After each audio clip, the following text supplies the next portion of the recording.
Today, I want to run us through something that I have noticed in the past weeks with regards to those who are applying for their student visa, F1, B1, B2. It's not just F1. If you are in any visa category, you are going for your US visa interview.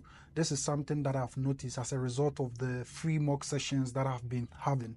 So, I have free mock sessions for potential students who are coming to the United States. So if you are watching this and you want me to add you to my private WhatsApp page, send me a message via email, evansasante711 at gmail.com, so that I add you to my free mock section or my free mock page. But that is just by the way.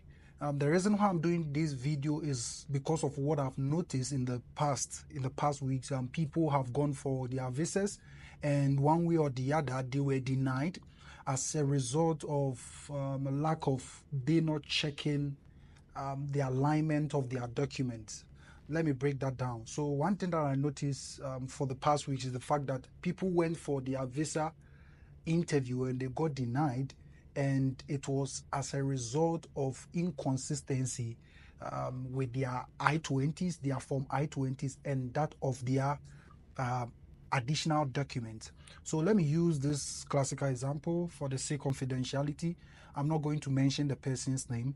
There's this guy that I was assisting, and with his Form I-20, he had issues with it a little bit. So on his Form I-20, he had like a deficit. I'm just putting figures out there. He had a deficit of like 50,000, and out of the 50,000, he was supposed to, cater for that because he didn't get any form of scholarship, and he was going to get funds from his company. It was his company that was going to fund his education.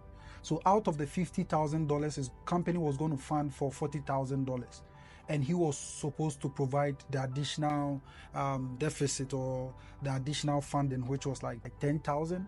And at the end of the day, there were some inconsistencies with the information that was on the Form I-20 as compared to the sponsorship letter that he secured from the company.